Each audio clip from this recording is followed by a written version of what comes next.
शुक्लांभरधरं विष्णुं शशिवर्णं चतुर्भुजं प्रसन्नवदनं ध्यायेत् सर्वविघ्नोपशान्तये। ॐ सहना भवतु सहनौ भुनक्तु सह वीर्यं करवावहै तेजस्विनावधीतमस्तु मा विद्विषावहै। ॐ शान्तिः शान्तिः शान्तिः।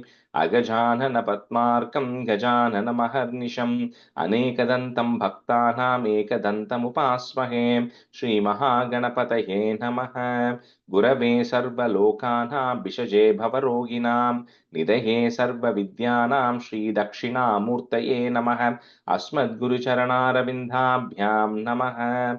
वसुदेवसुतं देवं कंसचाणूरमर्दनं देवकी परमानन्दं कृष्णं वन्दे जगद्गुरुं।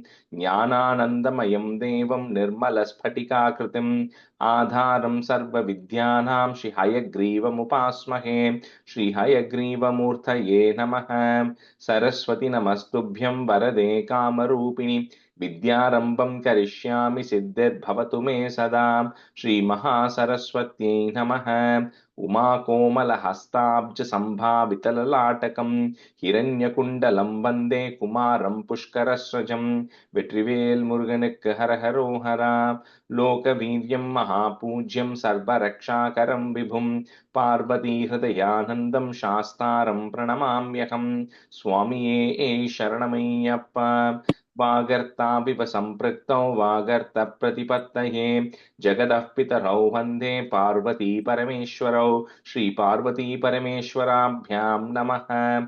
कोमलं कूजयन् वेणुं श्यामलोऽयं कुमारकः वेदवेद्यं परब्रह्मा तस्मै श्रीगुरवे नमः। अस्मद्गुरुचरणारविन्दाभ्यां नमः। श्रीकृष्ण गोविन्द हरे मुरारे श्रीनाथ नारायण वासुदेव। श्रीकृष्ण गोविन्द हरे मुरारे श्रीनाथ नारायण वासुदेव। श्रीकृष्ण गोविन्द हरे मुरारे श्रीनाथ नारायण वासुदेव।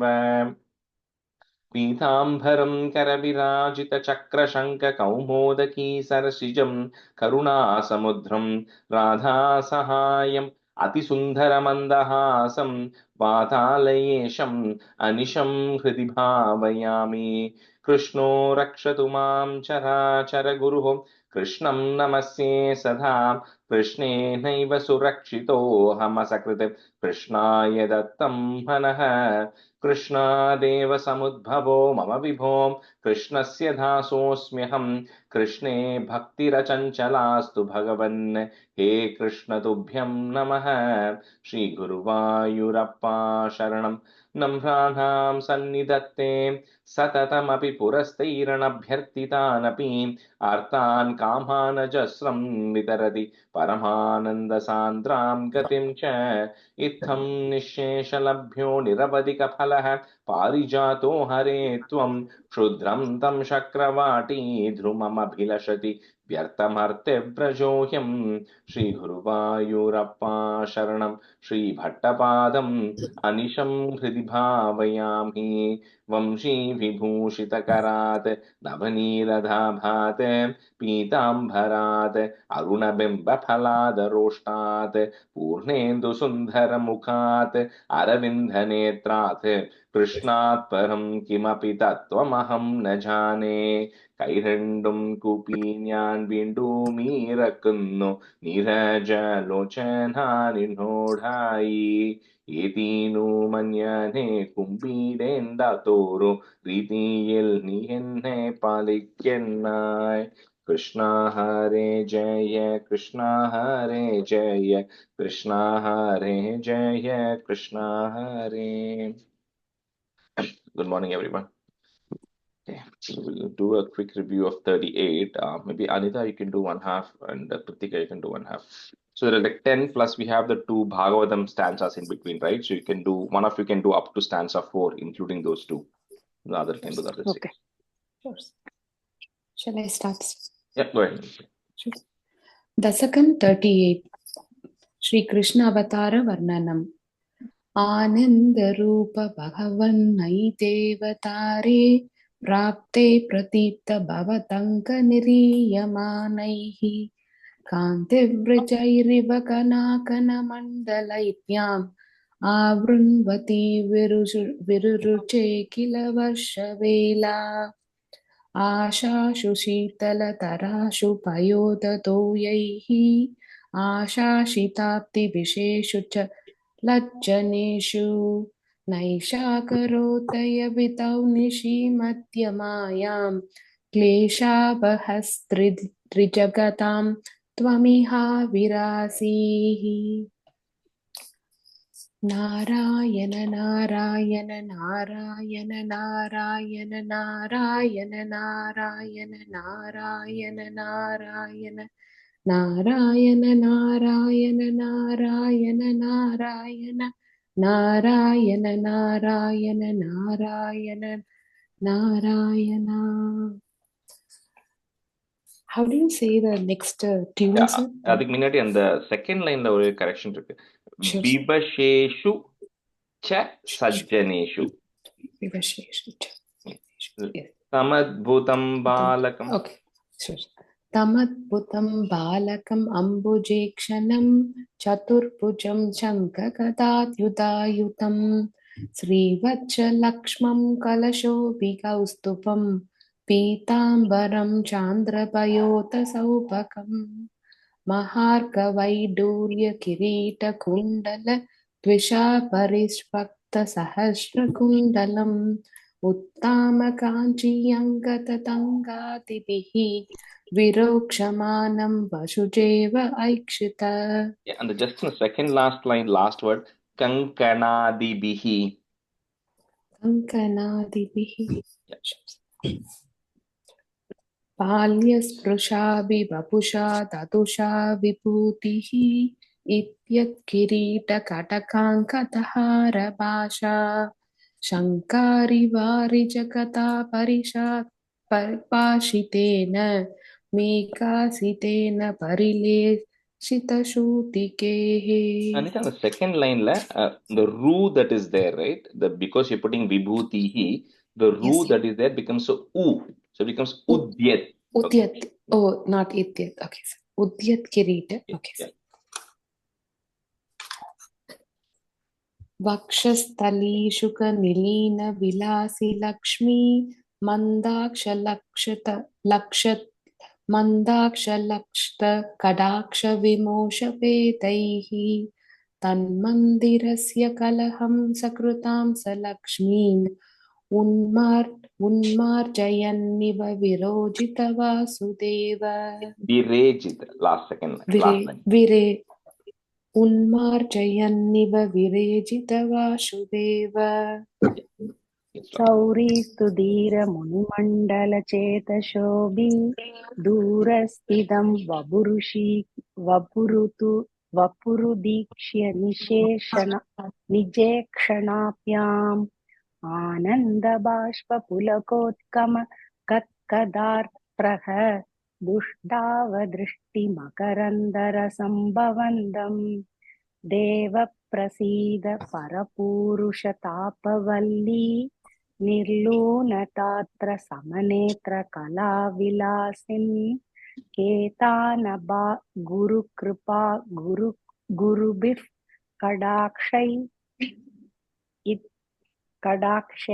कडाक्षैः इत्यादितेन मुनितेन चिरं नुतो भूः मात्रा च नेत्र सलिलास्धृतगात्रवल्या स्तोत्रैरभिष्टु दगुनः करुणालयस्त्वम् प्राचीनजन्मयुगलं प्रदिपोत्यदाप्यां माधुर्गिरा तदित मानुष बालवेषम् त्वत्प्रेरितस्तदनु नन्दतनूजयाते व्यत्यासमारचयितुं सहि सूरनोः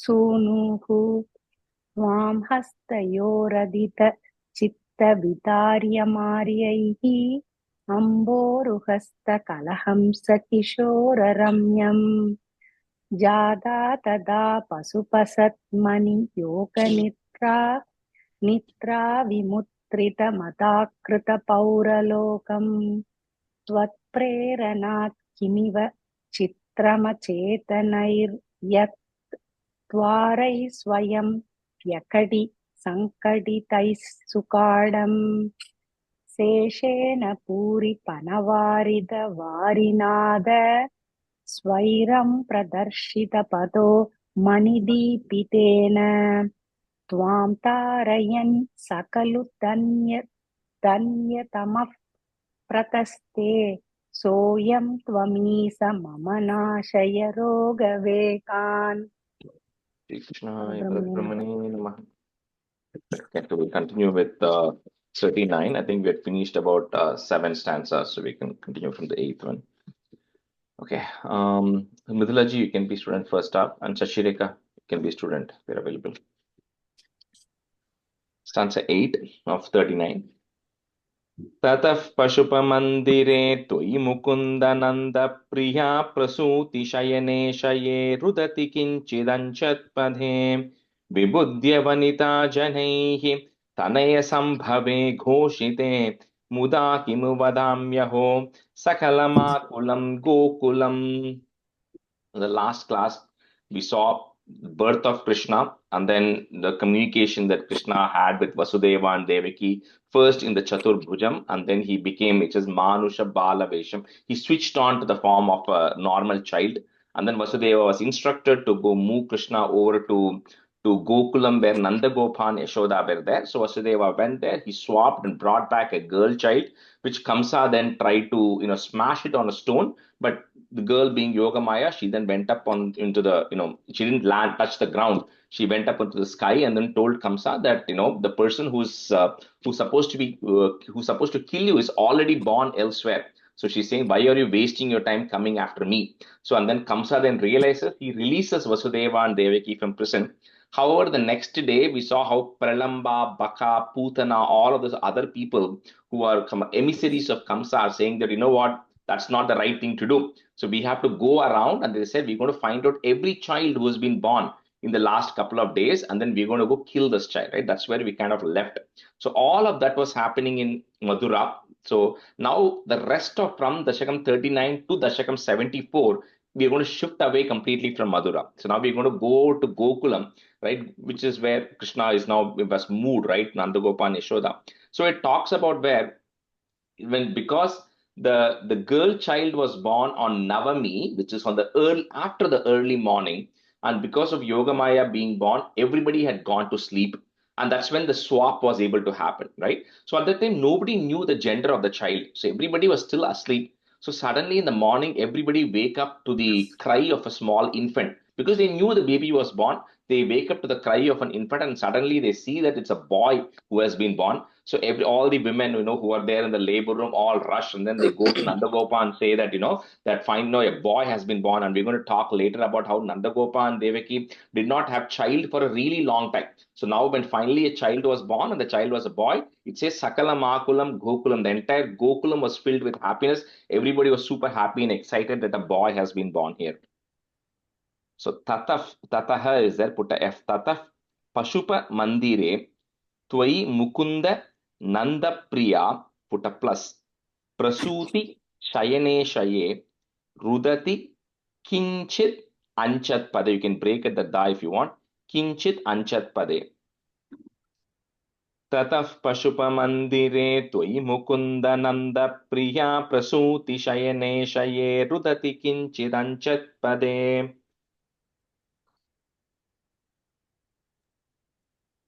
ततः पशुपमन्दिरे त्वयि मुकुन्द नन्दप्रिया प्रसूतिशयने शये रुदति किञ्चिदञ्जत्पदे. Excuse me. ततः पशुपमन्दिरे त्वयि मुकुन्द नन्दप्रिया प्रसूतिशयने शये रुदति किञ्चिदञ्जत्पदे. ततः पशुपमन्दिरे त्वयि मुकुन्द नन्दप्रिया प्रसूतिशयने शये रुदति किञ्चिदञ्चत्पदे. ततः पशुपमन्दिरे त्वयि Mukunda नन्दप्रिया प्रसूतिशयने शये रुदति किञ्चिदञ्चत्पदे. Vibudhya Vanita Janaihi. That is there. We put a visarga comma. Vanita Janaihi, comma. Tanaya Sambhave Ghoshite, comma. Muda Kimu Vadamyaho, comma. Sakalam Akulam Gokulam. Vibudhya Vanita Janaihi. Tanaya Sambhave Ghoshite. Muda Kimu Vadamyaho. Sakalam Akulam Gokulam. विभुत्य वनिता जनैः तनय संभवे घोषिते मुदा किमु वदाम्यहो सकलमाकुलं गोकुलं विभुत्य वनिता जनैः. Can you break that up? I think next time we'll do the full paragraph, because then you'll be able to continue with the third one easily. Vibudhya vanita janaihi tanaya sambhave ghoshite muda kimu vadamyaho sakalamakulam gokulam. So it's vanita janaihi tanaya. Yeah. Okay, thank you. Vibudhya vanita janaihi tanaya sambhave ghoshite muda kimu vadamyaho sakalamakulam gokulam. विबुध्य वनिता जनैः तनय संभवे घोषिते मुदा किमु वदाम्यहो सकलमाकुलं गोकुलं विबुध्य वनिता जनैः तनय संभवे घोषिते मुदा किमु वदाम्यहो सकलमाकुलं गोकुलम्. That's a 9. Aho kalu yashodaya navakalaya chetoharam bhavantamalαμantike pratamamapi bantyadrisha punasthanabharam nijam sapadipayayantya muda manoharatanusprusha jagati punyavanto jitaha.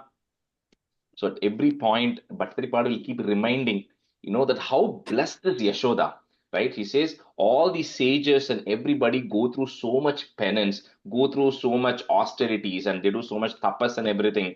And then they can't even visualize seeing the Lord inside, right? Forget seeing the Lord in person. But he says Yashoda is so blessed because the Supreme Lord himself is born as a small baby, and Yashoda wakes up, and right next to her, she sees that small baby lying next to her. And so when she's seeing it, the bliss, the happiness that Yashoda is experiencing, is like, what can I explain that nobody can explain? This is the greatest of anybody can ask for. And in the next stanza, I'll talk about why that is, or how she's able to. But this just talks about that so great she is that what people cannot even imagine. She's seeing this Kalaya flower. So we know that Kalaya flower is like a blue lily. So it says somebody who's in the color of a blue lily, really small baby. Babies are anyway cute. Now on top of that, it is Krishna himself who's born. So it's extremely cute. So it's extremely cute baby lying next to Yashoda, and then she's then able to lift the baby and then start breastfeeding the baby and then caressing the baby. So Yashoda, she says, like, punyavanto jitaha. There's nobody else who has done more punyam in their life than what Yashoda has done to be able to get such an opportunity, right? Of the Lord himself lying next to her. Aho khalu Yashodaya nava kalaya chetoharam, comma, bhavantam alam antike. If you want to break, you can break it to smas. Bhavantam alam antike pratamam api bhantya drisha punaha. We can put a is punas stanabharam nijam sapadi payayantya muda, comma, manohara tanu sprisha jagati punyavanto jitaha. Aho khalu yashodaya navakalaya chetoharam bhavantamalαμantike pratamamapi bantya drisha punasthanabharam nijam sapadipayayantya muda manoharatanusprusha jagati punyavanto jitaha. Aho khalu yashodaya navakalaya chetoharam bhavantamalαμantike pratamam apibandhyadrisha punastanaparam nijam sapadi payayandya muda manoharattanusprisha jagati punyavanto jitaha. Aho khalu yashodaya navakalaya chetoharam bhavantamalαμantike pratamam apibandhyadrisha पुनस्तनपरं निजं सपदि पाययन्त्या मुदा मनोहरात् तनुस्पृशा जगति पुण्यवन्तो जिताः। अहो खलु यशोदया नवकलाय चेतोहरं भवन्तमलमन्दिके प्रथममापि बन्त्यादृशां पुनस्तनभरं निजं सपदि पाययन्त्या मुदा मनोहरतनुस्पृशा जगति पुण्यवन्तो जिताः। अहो खलु यशोदया नवकलाय चेतोहरं भवन्तमलमन्तिके प्रथममापि बन्त्यादृशां पुनस्तनभरं निजं सपदि पायवन्त्या मुदा मनोहरतनुस्पृशा जगति पुण्यवन्तो जिताः।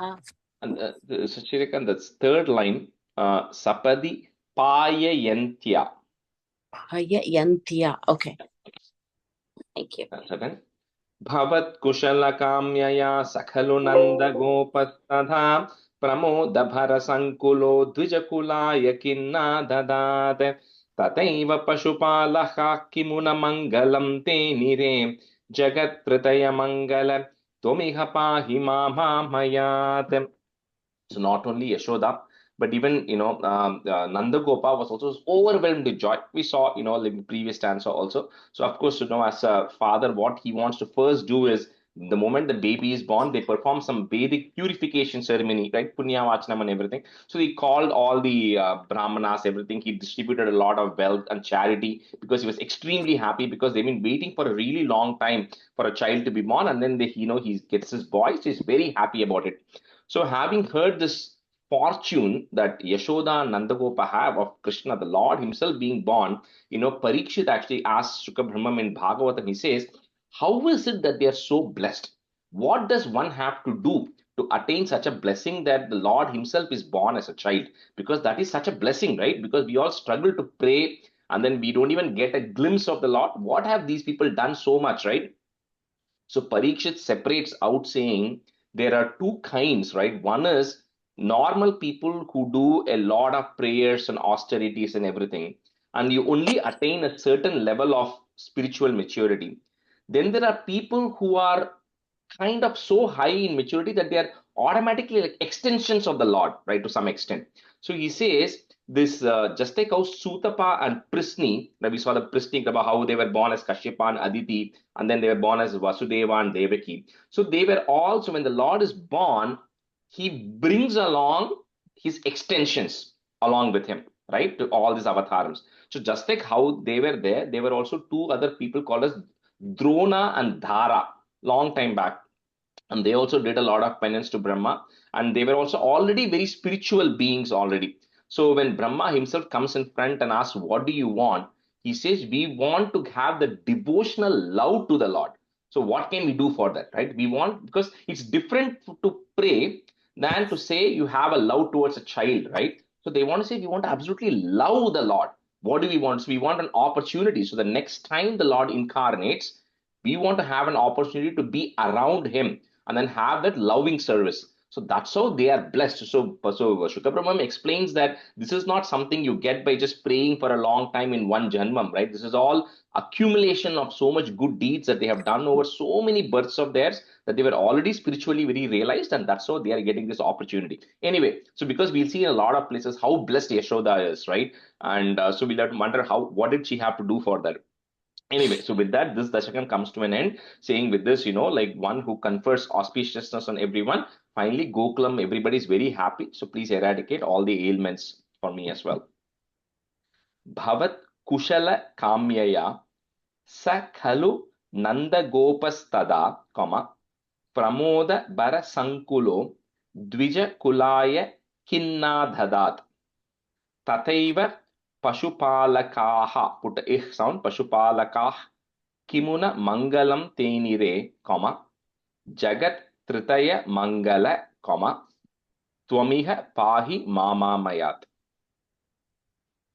Bhavat Kushala Kamyaya Sakhalu Nanda Gopastadha Pramoda Bhara Sankulo Dvijakula Yakinna Dhadat Tataiva Pashupalakah Kimuna Mangalam Tenire Jagat Tritaya Mangala त्वमिह पाहि मामामयात् भवत्कुशलकाम्यया स खलु नन्दगोपस्तथा प्रमोदभरसङ्कुलो द्विजकुलाय किं नाददात् तथैव पशुपालकः किमुनमङ्गलं ते निरे जगत्त्रितयमङ्गल त्वमिह पाहि मामामयात् भवत्कुशलकाम्यया स खलु नन्दगोपस्तदा प्रमोदभरसङ्कुलो द्विजकुलाय किं नाददात् तथैव पशुपालकः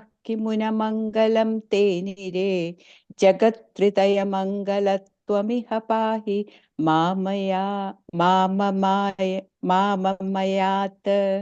You can say it as one word itself, मामामयात्. Okay. Thank you.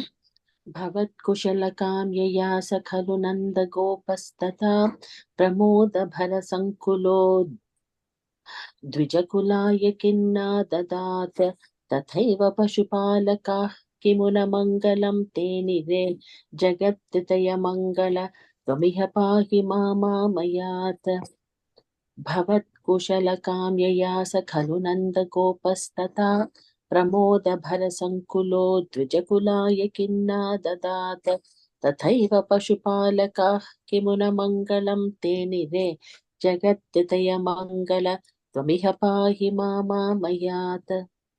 Shri Krishnaya Parabrahmane Namaha. Completes 39. So we'll start with 40. So 40 and 41 are, it's two, the whole chapter is connected. So it's Putana Moksham, which is spanning 40 and 41. It's a small chapter. So most of these chapters from 40 are very, very small chapters. You know, in sense still 10 stanzas, but then they're small chapters. Stanza 1. Tadhanu nandamamanda shubhaspadham nripapurim karadhana krite gatam samavalokya jagada bhavatpitha viditakam sasahaya janodhyamah. So now that Krishna is born, few months, few weeks, it's not 3 months yet, because 3 months will happen in Dasakam 42. So it's somewhere between 0 and 3 months, right? So around 2 months, 1.5 months, whatever at that time. So around that time, Nandagopa, because they all are part of Kamsa's province, so they have to kind of go and pay taxes to Kamsa every year. So Nandagopa is the kind of the owner of that Gokulam area, right? So he ends up going to Madura one day to pay taxes to Kamsa. So at the time, Vasudeva, he's released from prison now because Kamsa anyway let them all out. So when Vasudeva realized that Nandagopa has come, because they both are very close, they decide to meet each other.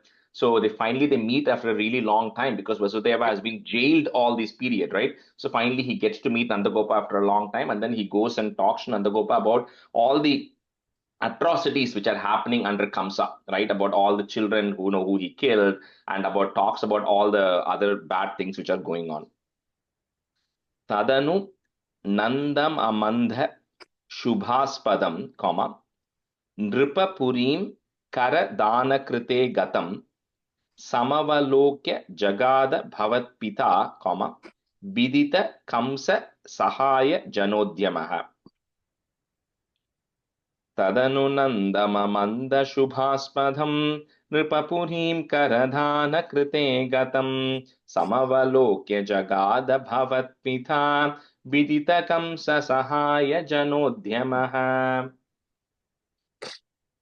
Tadanu nandamamanda shubhaspadam nripapurim karadhana krite gadam samavalokya jagada bhavatpita viditakam sasahaya janodhyamaha. Tadanu nandamamanda shubhaspadam nripapurim karadhana krite gadam samavalokkya jagata bhavatpita viditakam sasahaya janodhyamaha. तदनु नन्दममन्दशुभास्पदं नृपपुरीं करदानकृते गतं समवलोक्य जगाद भवत्पिता विदितकं ससहाय जनोद्यमः ततनु नन्दममन्दशुभास्पदम् नृपपुरीं करदानकृते गतम् समवलोक्य जगाद भवत्पिता विदितकं ससहाय जनोद्यमः अयि सखे तव बालक जन्म मां सुकयतेऽद्य निजात्मज जन्मवत् इति भवत् पितृतां व्रजनायके समधिरोप्य शशंस तमादरात्. So of course, when Nandagopal and Vasudeva meet, they have to talk about the problems. First, Vasudeva says, that, first of all, he congratulates Nandagopal, right? Saying that, you've been childless for such a long time. And, people had all given up hope. You yourself had given up hope. I'm so glad that finally a boy has been born to you. And, Vasudeva has to inquire about Krishna, right? But he cannot talk too much because, only he knows about it. So he tells to Nandagopal that, for you, the child being born, I feel like I have gotten a boy child, right? Because, remember, Vasudeva and Devaki are childless right now, right? So he's saying that your child, I feel like my own child has been born for me. So he says, how is that child doing? Hope you're taking care. Kind of normal inquiry he asks. At the same time, remember that Rohini is also staying with Nandagopa, for whom Balarama is born. They are not named yet, but I'm just using the name so you know who I'm referring to. Vasudeva says, my other child, of course, who Rohini is there, he is growing up with you as the father because Vasudeva is sitting here in Madura, right? Balarama, Nandagopa is taking care. So Vasudeva is very thankful to Nandagopa saying that, you're taking care of my other child who is born to Rohini and you and Yashoda are like his parents, right? So you are actually taking care of him so much. So he's very, very happy and he's absolutely wants to make sure Vasudeva with Nandagopa, everything is going well. At the same time, Nanda is feeling so bad up to Vasudeva, right? He's saying, I cannot believe that, so many of your 6 children of yours died, and the 7th child was born, stillborn baby. And the 8th one, you finally got a daughter, and I heard even that daughter is also lost. So he's kind of expressing his sorrow to Vasudeva, saying that I'm very sorry that you are having to go through all of these troubles, right? So, Ai Sakhe Tava Balaka Janmamam, put a plus, Sukayatedhya Nijatmaja Janmavat. So those two things can say together, the 2 lines. Iti Bhavat Pitrutam Vraja Nayake, comma, Samadhi Ropya Shashamsa Tamadarat. अयि सखे तव बालक जन्म मां सुकयतेऽद्य निजात्मज जन्मवत् इति भवत् पितृतां व्रजनायके समधिरोप्य शशंस तमादरात्. अयि सखे तव बालक जन्म मां सुकयतेऽद्य निजात्मज जन्मवत् इति भवत् प्रततां व्रजनायके समधिरोप्य शशंस तमादरात्.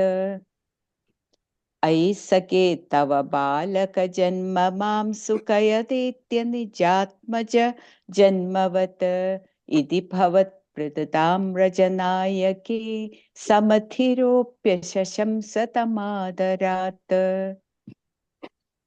अयि सखे तव बालक जन्म मां सुखयतेऽद्य निजात्मज जन्मवत् इति भवत् पितृतां व्रजनायके समधिरोप्य शशंस तमादरात्.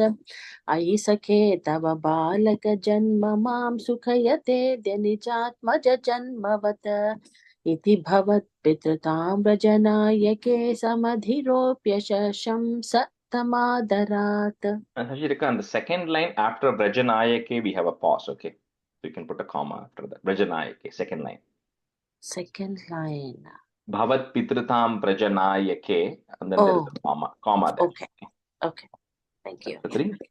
Iha cha santyanimetya shatanhite atakasim nitato lagughamyatam iti cha tad vachasa vrajanayako bhavadapaya bhiya drutamayayo. So now, see, Vasudeva knows about, there's a talk going on in the town, right? With Kamsa's emissaries are going to be going around and killing all the children. So now, how does Vasudeva communicate this to Nandagopa without revealing too much things that Krishna is the 8th child and all that stuff? So he tells to Nanda that I'm actually seeing a lot of bad omen things going around. I'm hearing a lot of news that Kamsa's emissaries are going to be going around killing a lot of children. So he says, now that you have come here, you have paid off the taxes, you have met with me. He says, I strongly suggest that you immediately leave for Gokulam. Do not leave your child alone, your children alone there. So he kind of tells Nandagopal that you should probably get going, right? Not waste time and get back to Gokulam immediately. And Nanda also knows, so they all decide to leave. So Nanda has come with a few other people from Gokulam. So they all immediately decide to pack their bags and leave the very day because Vasudeva was forcing them to leave. And then as they're going, they're thinking about, like Vasudeva, if he's saying something, he should definitely know. It cannot be like he's just telling something out of the blue. He definitely knows what is happening. And at that time, Nanda then begins to worry about because he has a small child at home as well. So he begins to worry and starts praying to you, O Krishna. He starts praying to you to protect you. Right? So he's then beginning to worry as he's headed back to Gokulam now.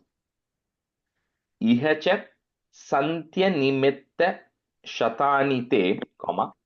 Kataka Simni Tato Laghu Gamyatam Iti cha Tadvachasa Brajanayako, comma, Bhavadapaya Bhiya Drutamayayau.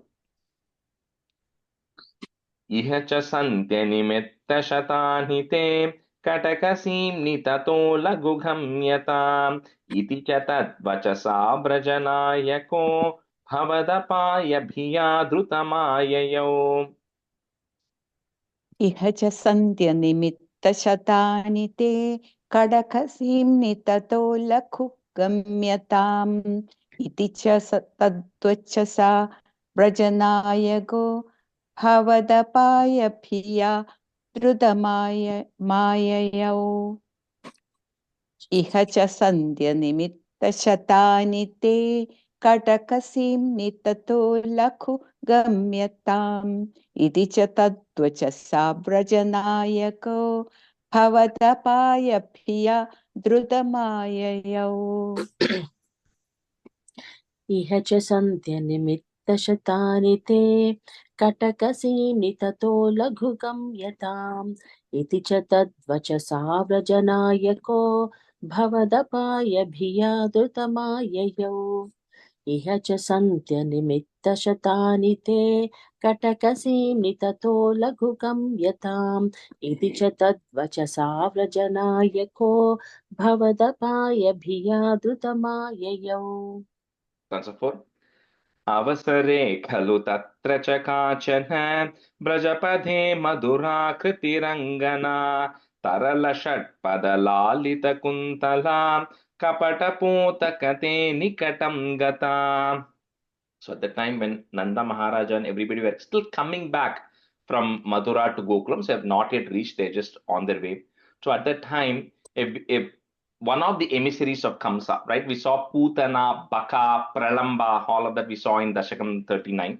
So one of them is Putana. The word Putana is, Pu is referring to virtue, Na means no. So it means somebody who has no virtue, right? That's the name Putana. So all of these people have mystics power. They can actually change their shape, they can change their form, they can travel easily from one place to another. So this Putana is known for killing babies. And the way she kills babies is she smears her breasts with poison and then she tries to give milk to baby. So when the babies drink that, the baby will die. And she's been going around killing a lot of children, right? In the interim, that's been happening. So this Putana, she enters Gokulam. And the way she comes, she's dressed very nicely. So she, talks about how her hair is adorned with a lot of flowers. She's wearing very beautiful earrings and she's smiling extremely well, very attractive features. So naturally, when somebody saw it, they saw, everybody captures. So the moment she walks into Brajbhumi, everybody's captured by her, her beauty, right? So everybody's beginning to look at her and she's able to, she has that confidence, so she's able to walk through. And then people start wondering, how is it like Mahalakshmi herself has come to Brajbhumi? She looks like that, all decked up, very well dressed. And she's walking with the right gait. So everybody is, wondering who is this lady who has come, who looks so pretty. So as they were wondering, Putana then begins to approach Nandagopa's house. And here it says, Kapata Potaka, the one who is a trickster, who's in the form of a child, right? So she decides to approach your house. So Avasare Khalu Tatra Cha Kachana, comma, Brajapade Madurakritir Angana. If you want to break it, the Ra. Madurakritir Angana. Tarala Shat Pada Lalita Kuntala, comma, Kapata Potaka Te Nikatam Gata. Avasare Khalu Tatra Chakachana Brajapade Madura Kritirangana Tarala Shat Pada Lalita Kuntala Kapata Potaka Te Nikatam Gata. Avasare khalu tatra cha kachana Vrajapate madura kritir angana Tarala shatpadalalita kundala kapatapodakate nikatam gata Avasare khalu tatra cha kachana Vrajapate madura kritir angana ತರಳ ಷಟ್ಪದಲಾಳಿತ ಕುಂದಳ ಕಪಟಪೋತಕತೆ ನಿಕಟಂ ಗತಾ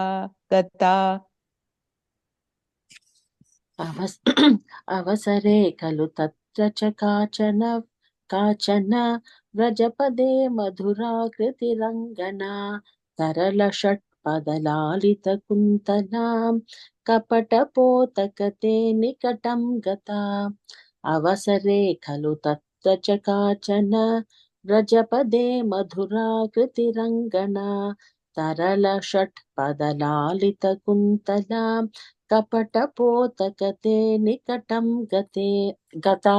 Sorry. That's a fine. Sapadi Sahrita Balaka Chetana Nishicharan Vayaja Kila Putana Brajavadushvihakeyamite Kshanam Bimrushati Shubhavantamupadade. So, like when I was growing in Bombay also, when anytime a child was born, a newborn is born, right? Somehow people find out. So there are set of people who go from house to house because they see in the balcony, if they start seeing a small child's clothes hanging, they'll come and then they'll knock on your door and then you have to give them money and then they'll bless the child, right? So similarly, Putana, she knows where newborns have been born. So when she walks in, because the Gokulam, because Nanda Maharaja's house, because he was like the chieftain there, so all these gopikas used to be anywhere there hanging around, helping Yashoda out. So it was an open door policy. So at that time, when Putana comes, although she's a stranger, people know she doesn't belong because they have not seen her. But she walks with a certain level of confidence that people are not able to stop her. So she very casually walks into the house. And then, she doesn't ask for anybody's permission. She walks as if she knows where the baby is, right? And she very casually walks in. She's well decked. So somehow people are looking at her. They can see that she's walking into the house and they know she doesn't belong there, but nobody feels like they should go stop her because they feel like she'll get offended. There's some people, they walk very naturally and they kind of do things in a very calm way. So Putana does exactly that. Because she's killed so many children, she knows the mechanism, right? So she walks very casually. She walks into Nandagopa's room. And then as the people are wondering what is happening, who's this lady, she then picks up the child in her arms. Sapadi sa hrita balaka chetana, comma, Nishicharan Vayaja Kila Putana Braja Vadushviha Keyamiti Kshanam, comma, Bimrushatishu Bhavantam Upadade. Sapadisa Hrita Balaka Chetana Nishicharan Vayaja Kila Putana Braja Vadushviha Keyamiti Kshanam Bimrushatishu Bhavantam Upadade. सपति साहृद बालक चेतना निशिचरान्वयज किल पूतना व्रजवधुष्विह केयमिति क्षणं विमृशतीषु भवन्तमुपादते सपति साहृद बालक चेतना निशिचरान्वयजा किल पूतना व्रजवधुष्विह केयमिति क्षणं विमृशतिषु.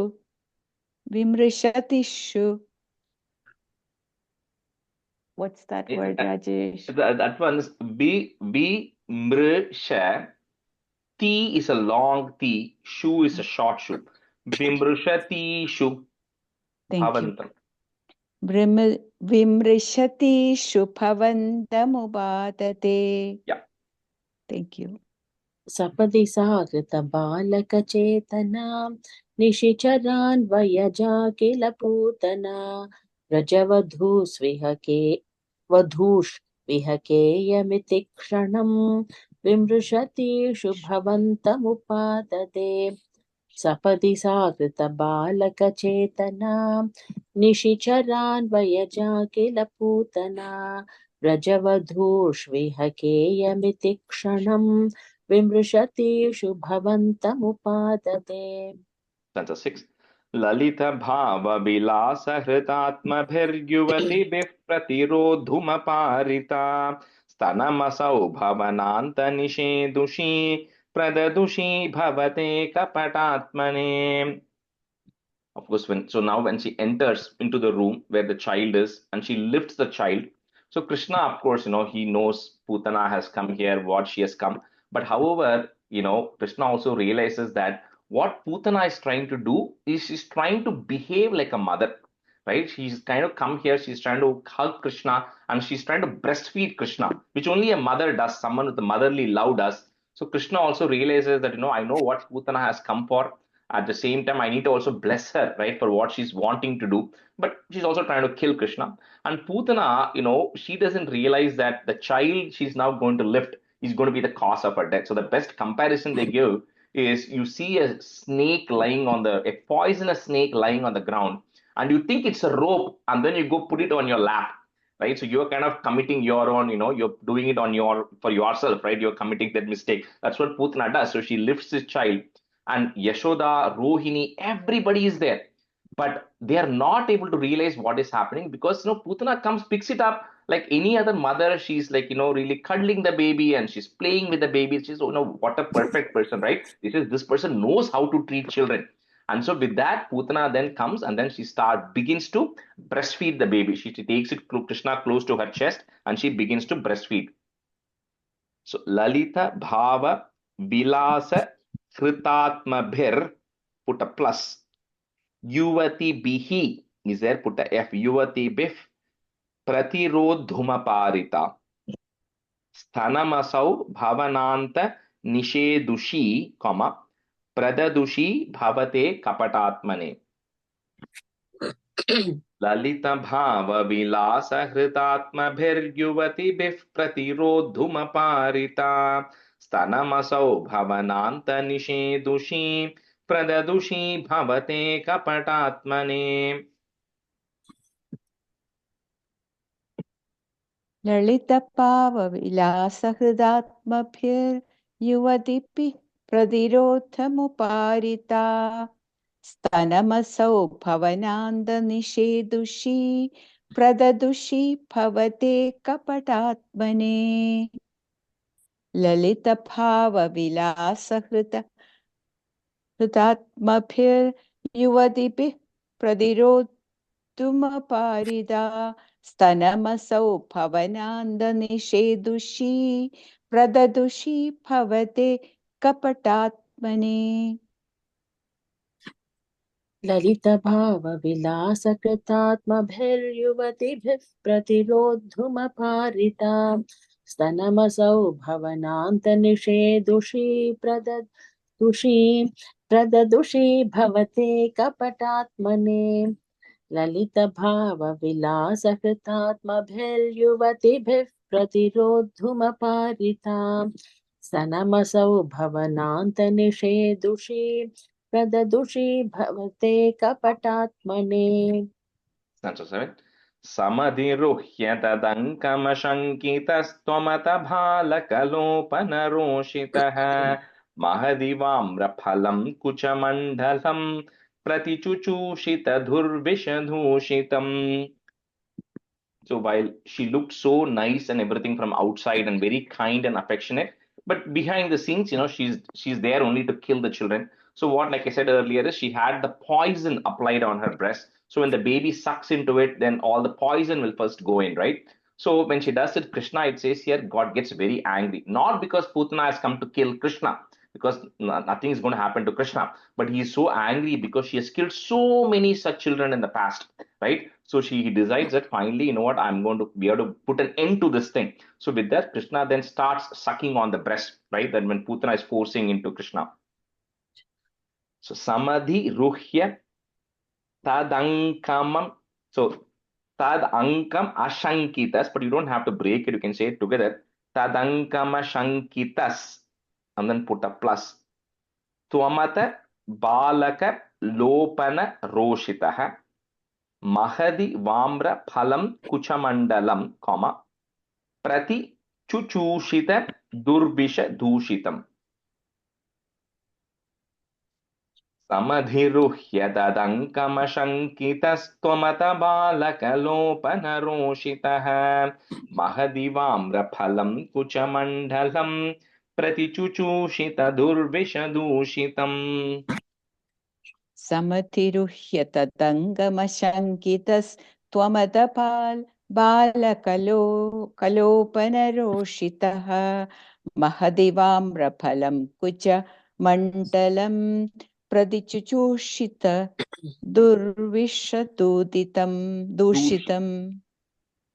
समतिरुह्य तदङ्गमशङ्कितस्त्वमतपालकलोपनरोषितः महदिवाम्रफलं कुचमण्डलं प्रतिचुचूषित दुर्विषदूषितम्. समधिरुह्य तदङ्कमशङ्कितस्त्वमथ बालकलोपनरोषितः महदिवाम्रफलं कुचमण्डलं प्रतिचुचूषित दुर्विषदूषितम्. समधिरुह्य तदङ्कमशङ्कितस्त्वमथ बालकलोपनरोषितः महदिवाम्रफलं कुचमण्डलं प्रतिचुचूषित दुर्विषदूषितम्. We'll switch halfway. Vijay, you can be student. Malini, you can be student. Stanza 8. असुभिरेव समं धयते त्वहि स्तनमसौ स्तनितोपमनिस्वना निरपदद्भयदायि निजं वपुः प्रतिगता प्रविसार्य भुजावुभौ. So when Krishna then begins to suck on the breast there, so at that time Putana begins to feel a huge pain. So she starts screaming. So what was a very calm, compassionate lady now starts yelling, saying, please leave me, don't do this, I can't bear it anymore. And at one point it says, Krishna, not only did you sucked off the entire life air out. So essentially, Putana, essentially her life passes away, she dies.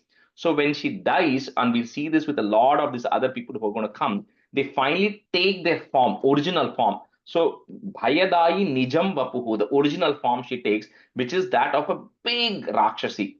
So she's got, a wide mouth and she's got a massive sized body. So when she screams and then she passes away and she takes on the giant body size and she falls crushing trees. That was the size that she had. She was a massive sized person. So when she takes on that full form and then she falls, she smashes a tree, which is all in the surroundings, right? She comes crashing on all of those things. And so anyway, so with that, she falls down with her arms spread out and with her mouth open with a very terrifying form. So that's why then Putana finally her life passes away. Asubhireva samam dhayati tvayi, comma, stanamasau stani topama niswana nirapatat bhayadayi nijam vapuhu, comma, pratigata pravisarya bhujabubhau. असुभिरेव समं धयते त्वहि स्तनमसौ स्तनितोपमनिस्वना निरपतद्भयदायि निजं वपुः प्रतिगता प्रविसार्य भुजाबुभौ. असुभिरेव समं दयित्वयि स्तनमसौ स्तनितोपमनिष्वना निरपतद्भयदायि निजं वपुः प्रतिकदा प्रविसार्य भुजावुभौ. असुभिरेव समं तयदित्वयि स्तनमसौ स्तनितोपमनिष्वना निरपदद्वयदायिनि चम्बपुः प्रदिकदा प्रविसार्य भुजावुपौ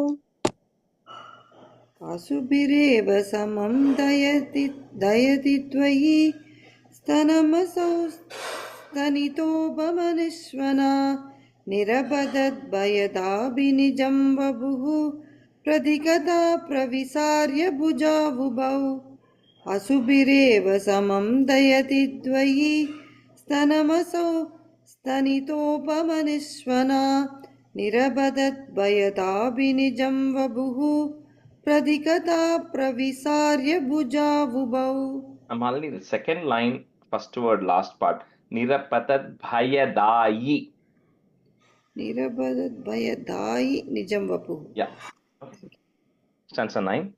Bhayada ghoshana bhishana vigraha shravana darshana mohita vallave brajapade tadurasthala khelanam nanubhavantam agrinnata gopikaha. So the moment the people, the gopas and the gopikas heard that loud noise of Putana screaming, that everybody starts rushing because they're all taken by shock. And then they come, they not only hear that loud noise, they also see this terrifying body, which is actually come crashing outside their house. So with that, everybody gets really scared of what actually happened. But of course, their first thought goes to what happened to the baby, right? And so when they all rush out, then they see that Krishna, you were very playfully just lying on Putana's body, right? You were lying on the top of Putana's body. So immediately the gopikas rush, and then they go and get Krishna out of Putana. They have to climb. Actually, literally, it talks about how they have to climb onto the body, and then they have to rescue the child who is playing on top. Bhayada ghoshana bhishana vigraha, put a plus, shravana darshana mohita vallave. So those two lines together. Brajapade taduraha, put is taduras sthala kelanam, comma, nanu bhavantam agrinnata. You can break at that ma. Bhavantam agrinnata gopikaha. Bhayada ghoshana bhishana vigraha shravana darshana mohita vallave brajapade tadurasthala khelanam nanu bhavantam agrinnata gopikaha. पयदकोशन पीशन विग्रह श्रवण दर्शन मोहितवल्लवे व्रजपते तदुरस्थल केलनं ननुपवन्तमकृन्नद गोपिकाः. Vijay, and the first line, vigraha is the halfway point, okay? Okay. पयदकोशन पीशन विग्रह श्रवण दर्शन मोहितवल्लवे. Is that correct? Yeah, that's what I'm saying, because you are breaking it after bhishana as the halfway. Bhayada ghoshana bhishana vigraha shravana darshana mohita vallave. पयदकोशन पीशन विग्रह श्रवण दर्शन मोहितवल्लवे व्रजपते तदुरस्थल केलनं ननुपवन्तमकृन्नद गोपिकाः. भयदघोषण भीषण विग्रह श्रवण दर्शन मोहित वल्लभे व्रजपते तदुरस्थलकेलनं भवन्तम् अगृणत गोपिकाः. Nanu, and the nanu you missed. Nanu bhavantam. Nanu, அதான் இங்க மீட்டர் ஒதுக்கிறது. Nanu bhavantam अगृह्णत गोपिकाः भयत घोषण भीषण विग्रह श्रवण दर्शन मोहित वल्लवे व्रजपते तदुरस्थल केलनं ननुभवन्तम् अगृह्णत Gopikaha. Uncertain. भुवनमङ्गलनामभिरेवते युवतिभिर्बहुधा कृतरक्षणः त्वमैवातनिकेतननाथमाम् अगदयन् कुरु तावकसेवकम्. She says, Krishna, you who Bhuvana Mangala, you who confers auspiciousness on the entire three worlds.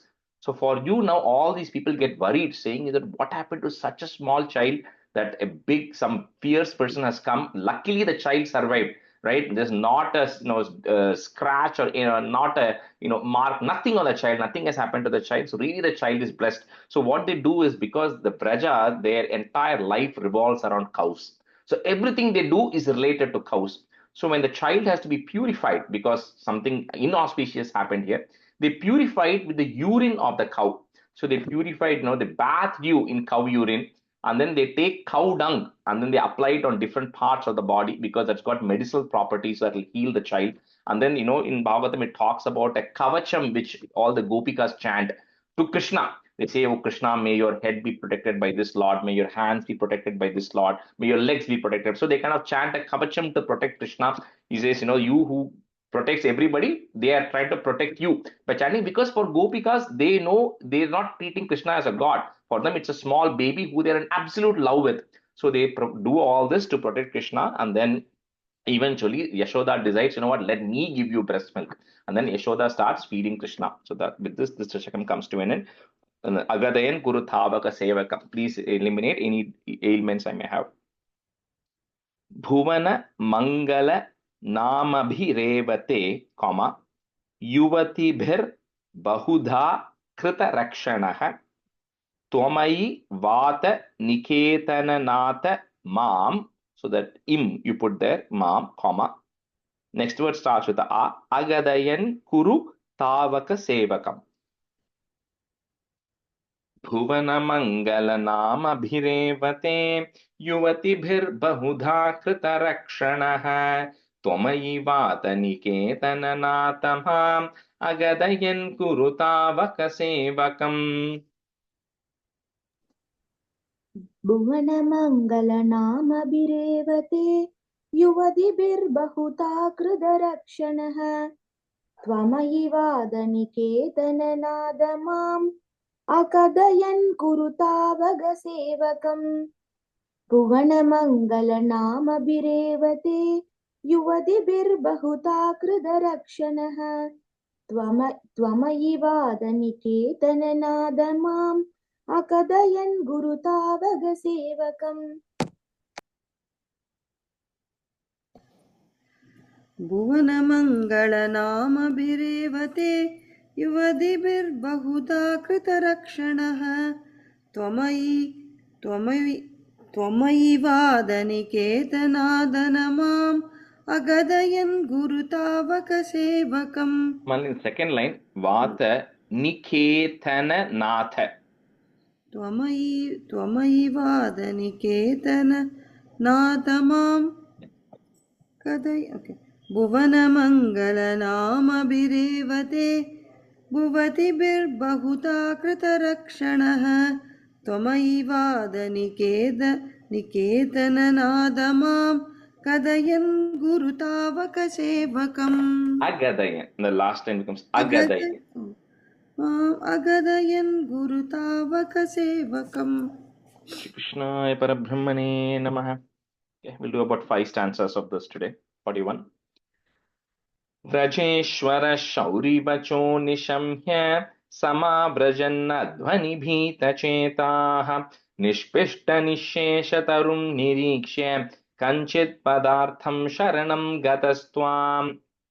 Now it's a continuation of Dashakam 40. So we saw how Vasudeva was returning back from Gokulam Nandagopal was returning back from Gokulam because Vasudeva told him some bad omens are going to be happening, so you got to rush in a hurry. So as all the cowherd men and Nanda approach Gokulam, they see on their way, when they enter Gokulam, they see this massive structure, massive giant who's actually lying there, who was crushed, like we said, like a lot of trees and then lying on the floor. So first of all, they have never seen such a gigantic body anywhere. And they were really struck with wonder. And two, they begin to wonder where such a body had come from. Did it get just dropped from the sky, or they were beginning to wonder where this has come from. And they all begin to say, you know what? Vasudeva said bad things are going to happen. And he was absolutely right. There's bad omens all over. And that's why, look at this. We have some, giant who's actually come fallen here. And what they do is, Kanchit padartham sharanam gataswam. So they have no other option. They're just praying to Hari. They're saying, oh Hari, please make sure nothing has happened to our people in this village, because it's right outside the outskirts of their village. So Brajeshwaraha, put a ish. Brajeshwarash Shauri Bacho Nishamya, comma. Samabrajan Nadhvani, double na there. Samabrajan Nadhvani Bhita Chetaha Nishpishta Nishesha Tarum Nirikshya, comma.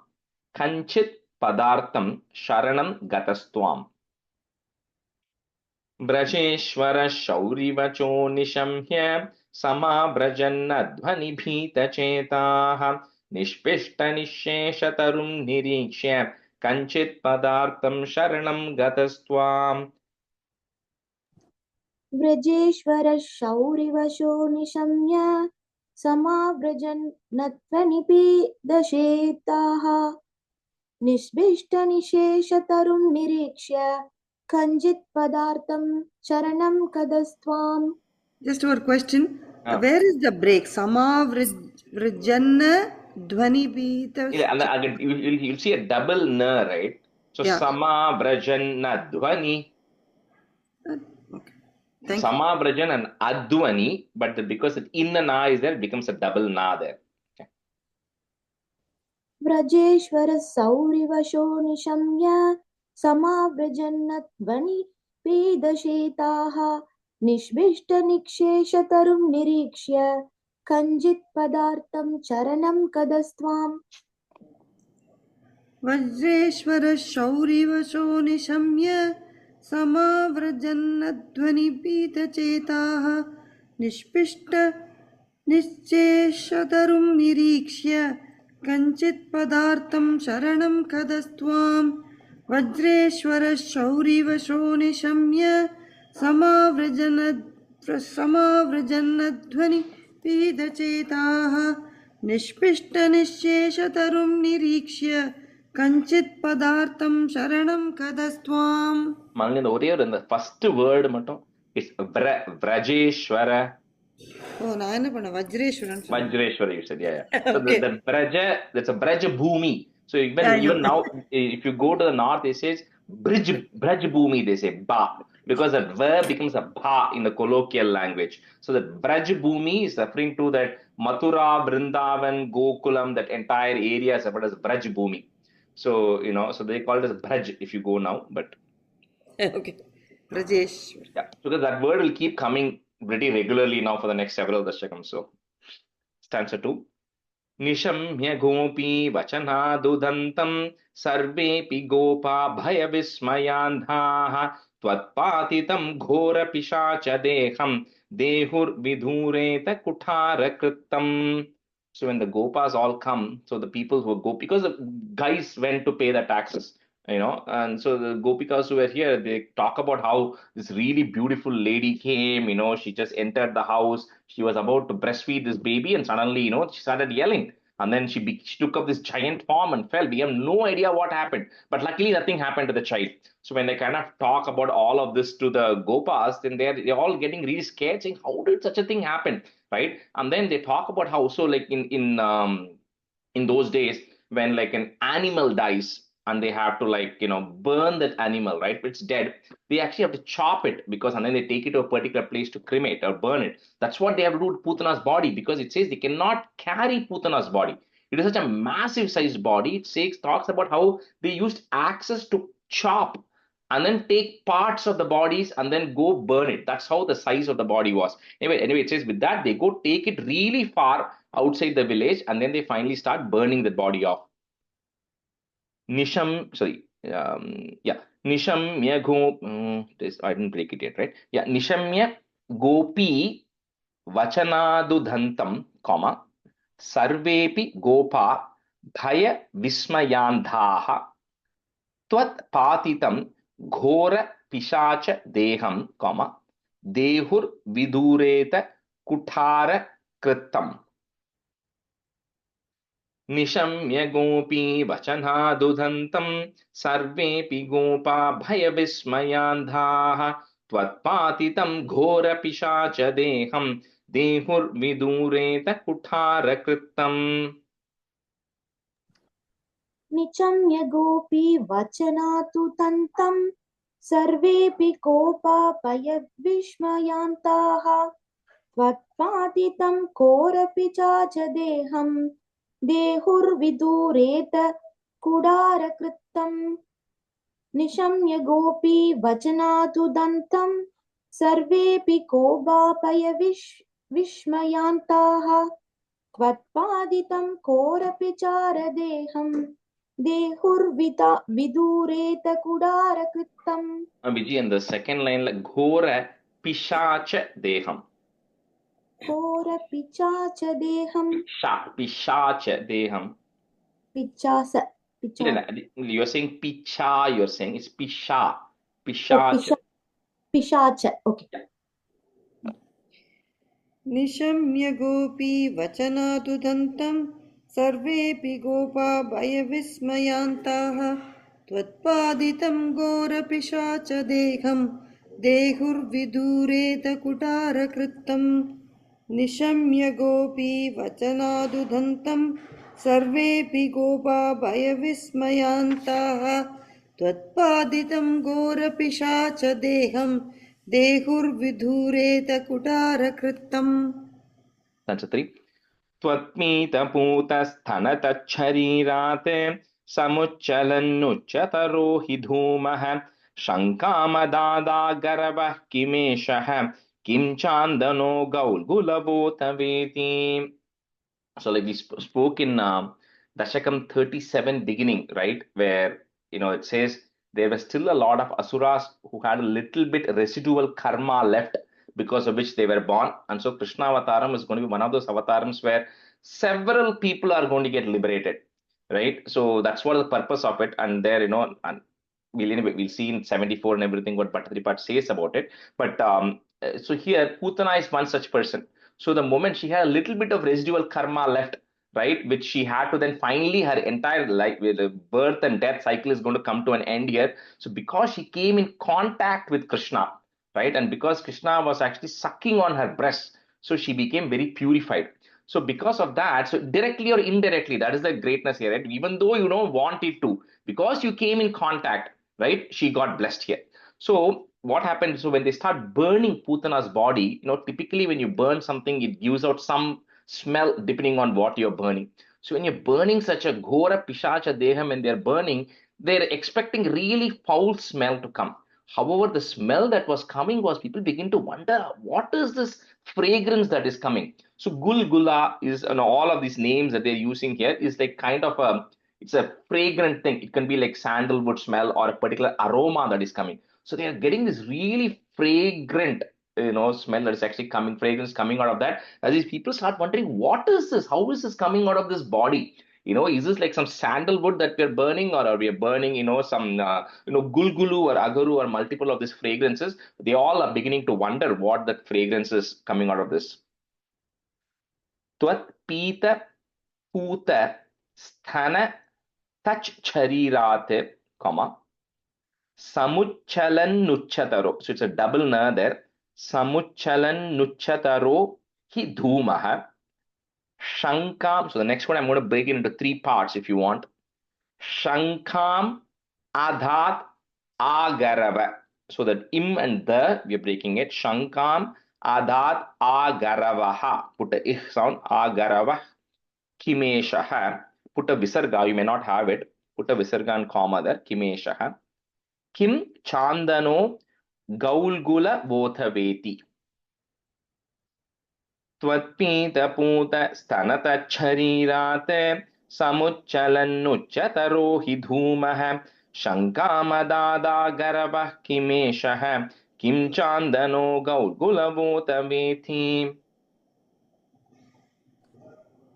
त्वत्पीतपूद स्तनतच्चरीरात् समुच्चलन्नुच्चतरो हि धूमः चङ्गामता तागरवः किमेक्षः किं चान्तनो गौल्गुलवोतवेदी त्वत्पीतपूदस्तनतच्चरीरात् समुच्चलन्नुचतरो हि धूमः चङ्गामता तागरवः किमेक्षः किं चान्दनो कौल्गुलवो दवेदिः Veti. Last word. Gaul Gulavo Veti. Is it Gaul or Gauk? ஏன்னா என்னோட புக்ல it says Gauk. Il. இல்ல Gulgula or something. That's the name of the Gulgulu or fragrance name. இல்ல அதுக்கு முன்னாடி கவுல்ங்கிறது is it there's no There's no ig there. There's a ill only. Gaul Gula. त्वत्पीदपूदस्तन तच्चरीरात् समुच्चलन्नुच्चतरो हि धूमः सङ्गामदात् आगरवः कीमेषः किं चान्तनो गौल्कुलवो ददेत् Gaul Gula Voti. ओदवेति. And the second line halfway la Agaravaha is there, right? You put a ich sound to join it. Agaravah Kimeshah. Oh, त्वत्पीदपूदस्तन तच्चरीरात् समुच्चलन्नुच्चतरो हि धूमः सङ्गामदात् आगरवः किमेषः किं चान्दनो गौल्कुलवो दवेति. And so forth. Madanga Sangasya Phalam na Dure Kshanena Tavad Bhavataamapi Syat Ityullapan Vallavatallajebhyah Tvam Putanamatanuta Sugandhim. It says Krishna, this fragrance that is actually coming from there is an indicator that you are actually telling these gopikas and gopas, saying that even though Putana came to kill me, because she got in touch with me, she had contacts with me, bodily contact with me, she attained the highest achievement. She got liberated. That's why when you're burning her body, such fragrance is coming. So imagine if somebody is having true love towards Krishna, like the gopas and gopikas are going to have. He says that means much better things are going to happen, right? So you're even more blessed that you are, you have the true devotion, affection to me. So this just talks about Krishna, like you're declaring to all the cowherds that that the fruits of your labor you're going to be getting it very soon. You're going to start seeing your liberation soon as well, because they're all so committed and so much in love with Krishna. So don't worry. So this is a message, Krishna, that you are sending to the gopas and the gopikas there. So Madanga Sangasya Phalam na Dure, Kshanena Tavat Bhavatamapi Syat Ityullapan Vallava Talla Jebhyah, Tvam Putanam Atanutha. If you want to break it, Putanam Atanuthaha is there. Put a is. Atanutas Sugandhim.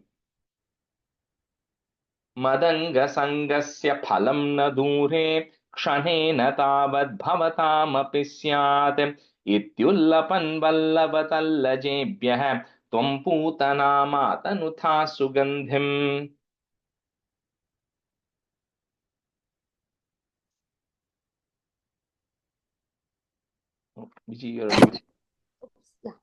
मतङ्गचङ्गस्य बलं न दूरे शनेन तावत् भवतामपि स्यात् इत्युल्लपन् वल्लवतल्लजेभ्यः त्वं पूतना मातनुता सुगन्धिं मतङ्गसङ्गस्य बलं न दूरे शनेन तावत् भवतामपि स्यात् इत्युल्लपन् वल्लवतल्लजेभ्यः त्वं पूतना मातनुता सुगन्धिं. मदङ्गसङ्गस्य फलन्न दूरे क्षणेन तावत् भवतामपि स्यात् इत्युल्लभन् वल्लभदल्लभजेभ्यः त्वं पूतना मातनुता सुगन्धिं मदङ्गसङ्गस्य फलन्न दूरे क्षणेन तावत् भवतामपि स्यात् इत्युल्लभन् वल्लभदल्लभजेभ्यः त्वं पूतना मातनुता सुगन्धिं. Stanza 5. चित्रं पिशाच्या न हतः कुमारः चित्रं पुरैवाखति शौरिनेदम् इति प्रशंसन् किल गोपलोको भवन्मुखालोकरसे न्यमाङ्क्षीत्. So the smell, the fragrance which was coming on was also spreading to kind of the outskirts. So like a lot of other village people who were their neighboring villages, they also have this fragrance. They start walking towards the place where Putana was getting burnt. And all these Gopikas tell the story here. And they all begin to wonder, how is it possible that the child escaped this? And this is going to become a pattern. So two patterns we're going to see. One of them is everybody will wonder what happened. How did Krishna survive this? And second, Nanda will always wonder, how did Yashoda let this happen? And that's going to be a common pattern that we'll see. So he tells Yashoda, how can you let this happen? I was just out for a couple of days and then you let some bad lady come and take over that small child. And what were you all doing anyway? So they all start wondering how this even happened, right? And they begin to wonder, but they're all very happy. And they start thinking, you know what? It is truly a fortune that nothing happened. And this was already foretold by Vasudeva that bad things will happen, but don't worry, Krishna, the baby will be fine. So that thing exactly is happening. And when they finally see the face of Krishna, then all these arguments and all these discussions go away, right? They're all extremely happy just looking at the face of Krishna, and then they get enough joy at it that they stop this. So Chitram Pishachya na hataha is there, put a ich sound, na hatah kumaraha, comma, Chitram Puraivakati Shaurinedam iti prashamsan kila gopaloko, comma, bhavan mukhaloka rase nyamangshit. So ing sound nyamangshit.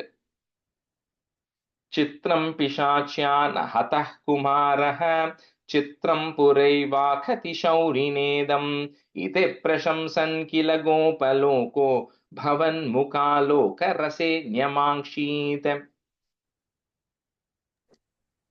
चित्रं पिशाच्या नहत्कुमारः चित्रं पुरैवाकति सौरि नेतम् इति प्रशंसन् किल गोपलोका पवन्मुखालोकरसे न्यमांशीत्. Vijay, in the first line, na hatah ich sound has to come. Na hatah kumarah. नहतः कुमारः. Okay. चित्रं पिशाच्या नहतः कुमारः चित्रं पुरैवाकति शौरिनेतम् इति प्रशंसन् किल लोको पवन्मुखालोकरसे न्यमांशीत्. चित्रं पिशाच्या न हतः कुमारः चित्रं पुरैवागति शौरिनेतम् इति प्रश्मसन् किल गोपलोको भवन्मुखालोक रसेन्यमांक्षीत्. चित्रं पिशाच्या न हतः कुमारः चित्रं पुरैवागति शौरिनेतम् इति प्रशंसन् किल गोपलोको भवन्मुखालोक रसेन्यमांक्षीत्. Parabrahmane Namaha. We'll stop here today. Sandhanandhavabodhatmakamanupamitam kaladeshavadibhyam nirmuktam nityamuktam nigamashatasahasrena nirbhasyamanam aspashtam drishtamatre punarurupurushartatmakam brahmatattvam tattavadbhati sakshat gurupavanapure hamta bhagyam jananam kahena vacha manasendriyerva buddhyatmana va prakrite swabhavat करोमि यत् सकलं परस्मै नारायणायेति समर्पयामि. Thank you everyone. Bye. Thank you. Thank you. Bye.